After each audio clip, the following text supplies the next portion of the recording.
Hey, thanks for listening. I'm David Yakir, and this is Yak About Today. We have a special guest live from Melbourne, Australia. His name is Brent Clayton, and he is currently an active firefighter and works as a station officer for the Regional County Fire Authority. He is the founder of Fire Recruitment Services Australia, a coaching and training platform for would-be firefighters. So that's what we'll yak about today.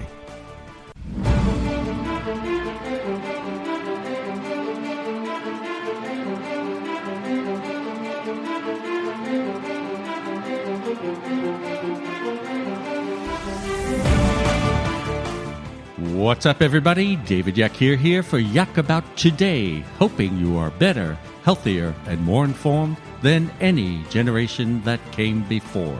So if the years 46 to 64 mean something to you, then this is the place you want to be. Now put your headphones on, go for a run, and listen to what we yak about today. And we're back. As promised, I'm David Yakir. You're listening to Yak About Today, and I've got Brent Clayton here. He's got an extraordinary history over in Australia. He's a former soldier. He's an active firefighter. He's an author of so many books I can't keep count, and he's a passionate fire service recruitment coach, and he's a mentor, and of course, not of course, but you would know this, but he's founder of Fire Recruitment Australia. So, Brent, welcome all the way from Australia. Yeah, thanks, Dave. Thanks for that that introduction. It's very nice.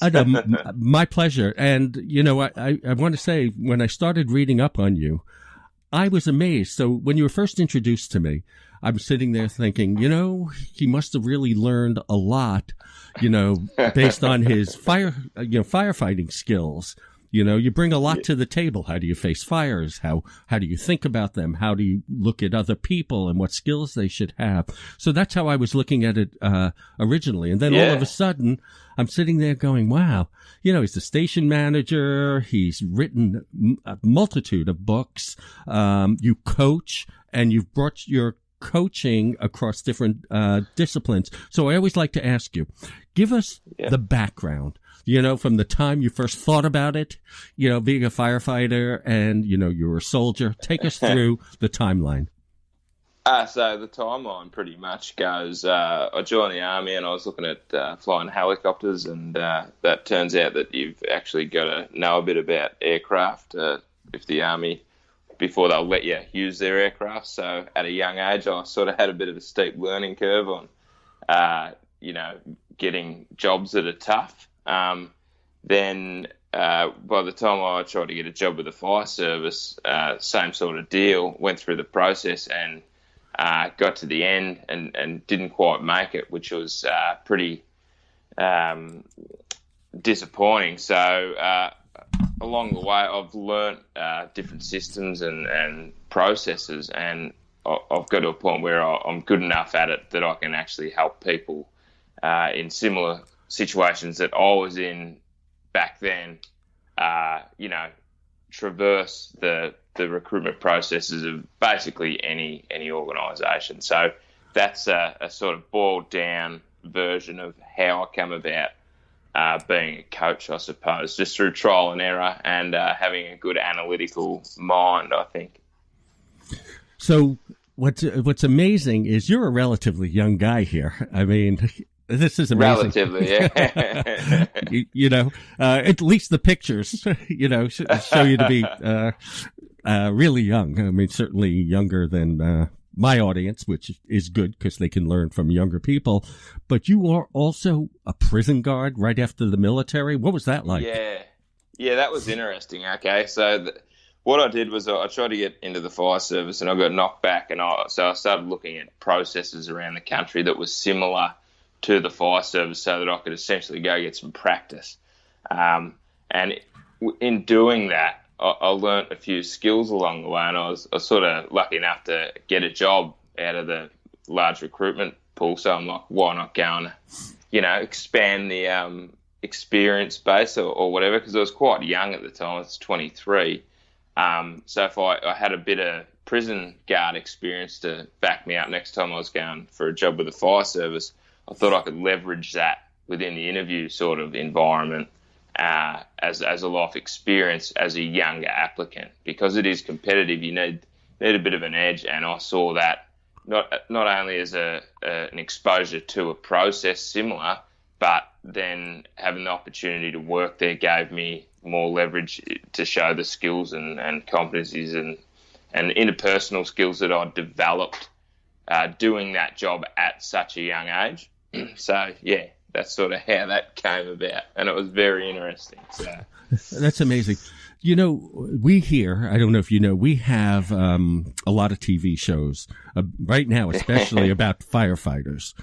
And, and we see firefighters all the time. They're running into fires, or, you know, they're trying to save people, you know, who have heart attacks, not only in fires and things like that, but here, I'm assuming it's the same there.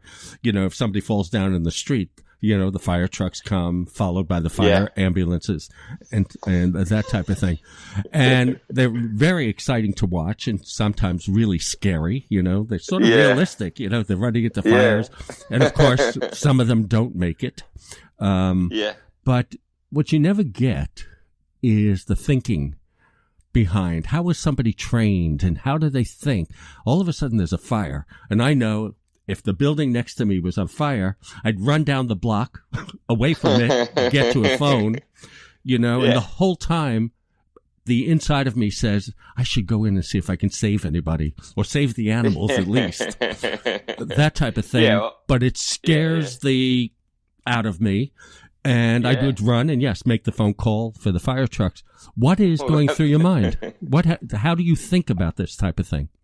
Well, it becomes an automatic sort of response or thought process that you sort of taught along the way. But in my mind, it's almost sort of automatic. Obviously, life's priority, and then, you know, it goes down the rank from there. But once you've done it for quite a while, it just becomes, you just slow things down. And the way I approach it is to literally slow it down so that you can make informed, precise decisions based on the information that you've got. So, because like you said, you run down the street, people behave differently around emergencies. So we need to be able to conduct ourselves in a manner that allows us to do the best job that we can.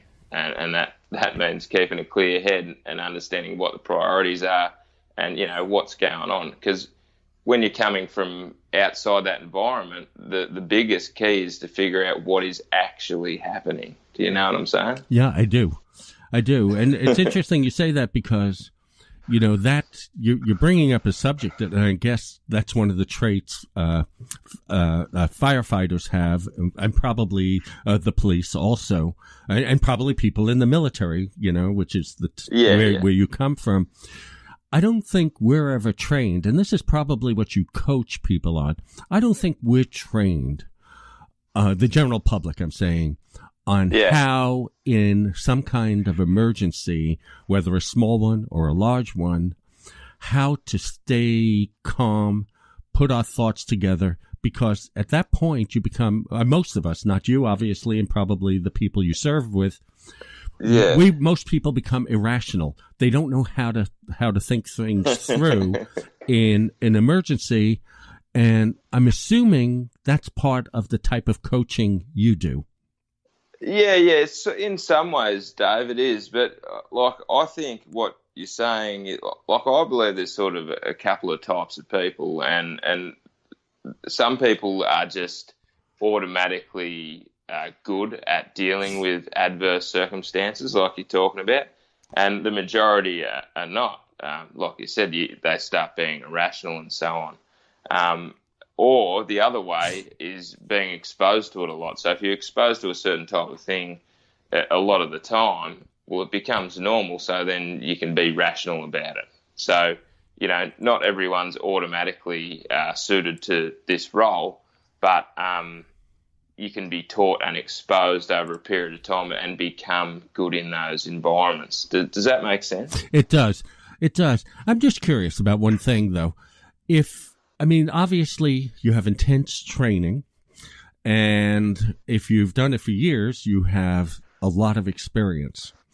What happens if you're faced with an emergency that you haven't been trained for, and it may be the first time you've ever experienced this. And the reason I'm asking is because, that's where I guess your mental faculties come in, the way you process things, the way you do things.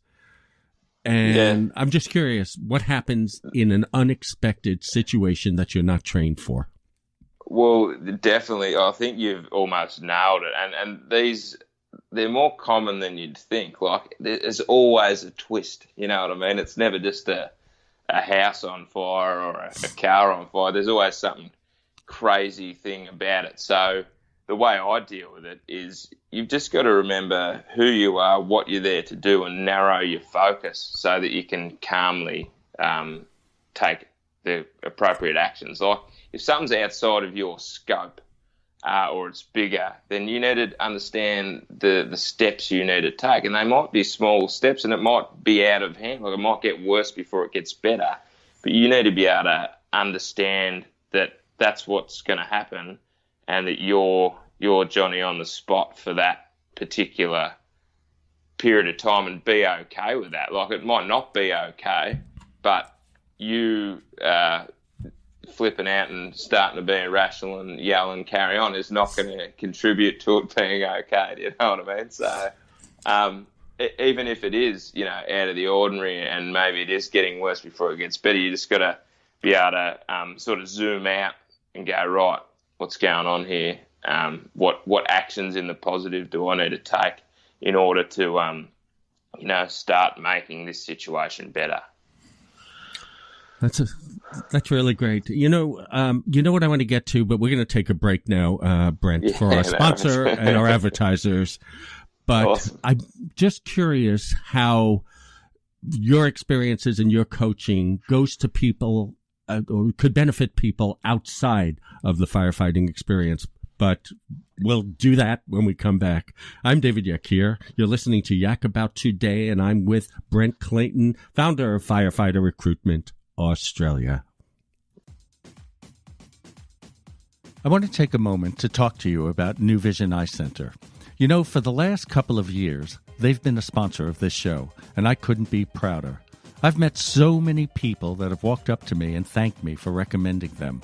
I hear all sorts of stories about how they've worked miracles. And as you know, I've been a patient of New Vision Eye Center for years. So when I say go see Dr. Minotti, Reinauer, Tate, and O'Brien, it's because I wouldn't trust my eyes to anyone else. And we are back. I'm David Yakir. You're listening to Yak About Today, and I've got the great Brent Clayton, ultimate firefighter from Melbourne, Australia, with us. And it seems like a long way off, but we are connected by this miraculous thing called the internet. And what I didn't realize, and I really apologize to you, for some reason, and I do it in the States all the time, I'll interview somebody and in California, and we're only 3 hours apart, and they'll say, well, I can't get up that early, or it's a little late, and I go, oh, I forgot about the 3 hours. But you're 100 hours apart. Or something. I think it's tomorrow. It's tomorrow here, isn't it? Or something like that. That's right. So what time tomorrow is it? So it is about 6:30 a.m. Without looking at a clock. Early-ish. Oh. And you can still articulate thoughts. That's pretty good.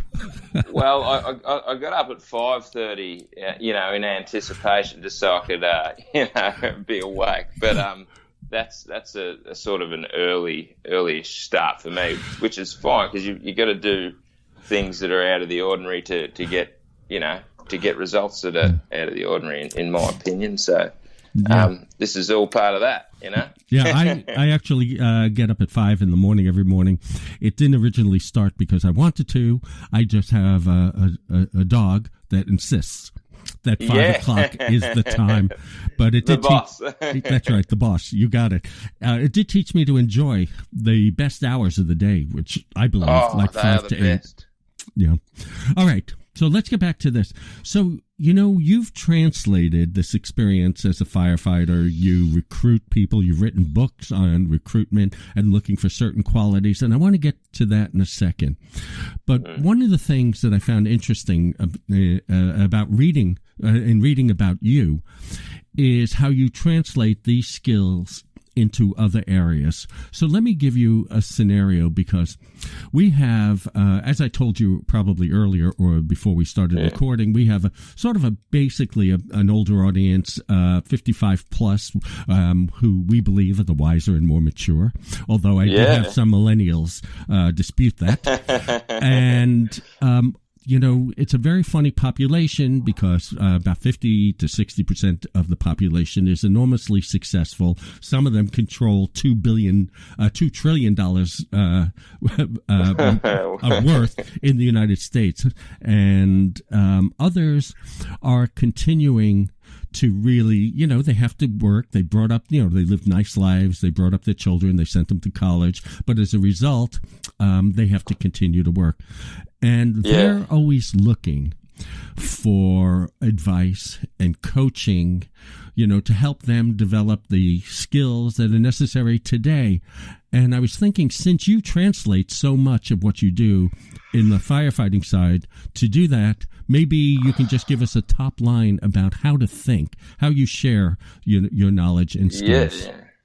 Well, I suppose, if you're looking at getting an employment or a job, that side of things, it's about really understanding you, understanding yourself and what skills you have that are above average or better than most, so that when you're in the situation where you might be in an interview or whatever, you can actually display that to them. Because if you don't understand, or if you can't verbalize what it is about you that makes you great, well, you're not going to get to have a crack at it, are you?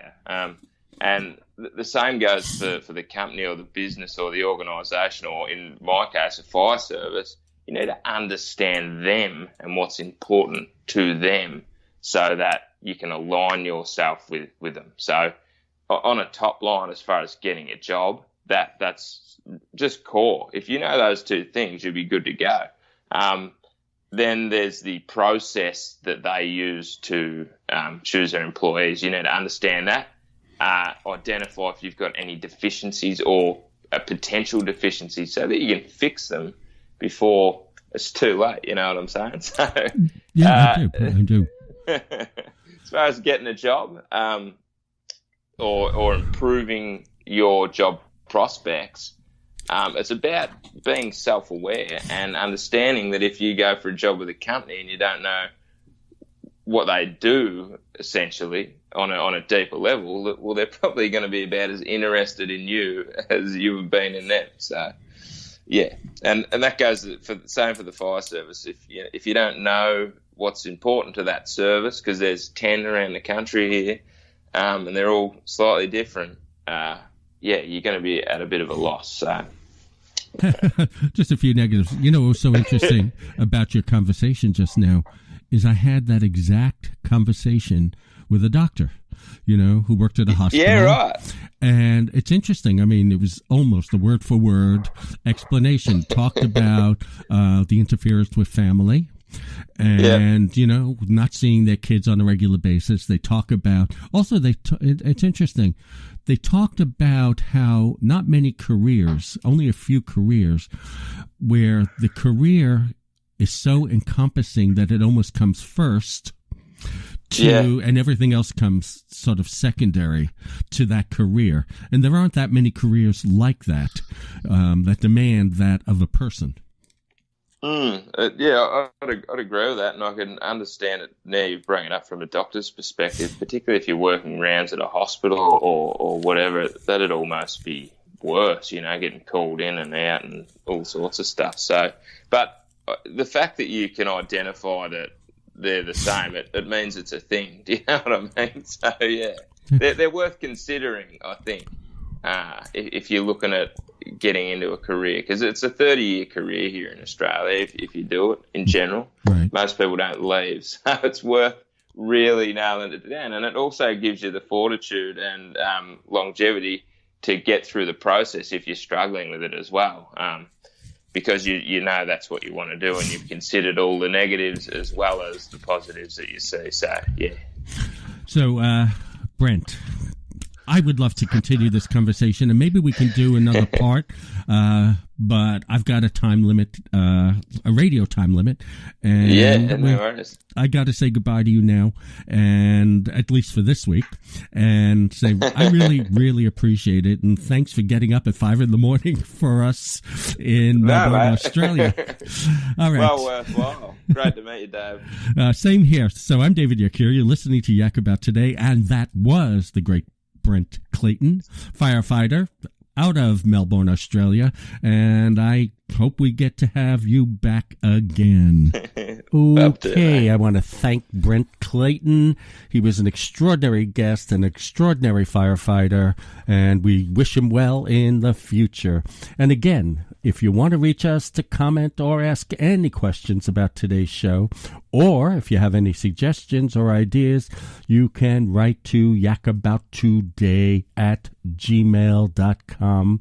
That's yakabouttoday@gmail.com, or find us on Facebook or Twitter. Just look for Yak About Today. And if you have any thoughts or suggestions you'd like me to see, contact me on Facebook, David Yakir, or Twitter, DYakir. And to all of you out there, I want to wish you a very, very Merry Christmas and a happy and healthy New Year. I'm David Yakir. You're listening to Yak About Today. I love you. I thank you. Peace. Take out the papers and the trash, or you don't get no spending cash. If you don't scrub that kitchen floor, you ain't gonna rock and roll no more. Yakety yak. Don't talk back. Just finish cleaning up your room. Let's see that dust fly with that broom. Get all that garbage out inside, or you don't go out Friday night. Yakety yak. Don't talk back.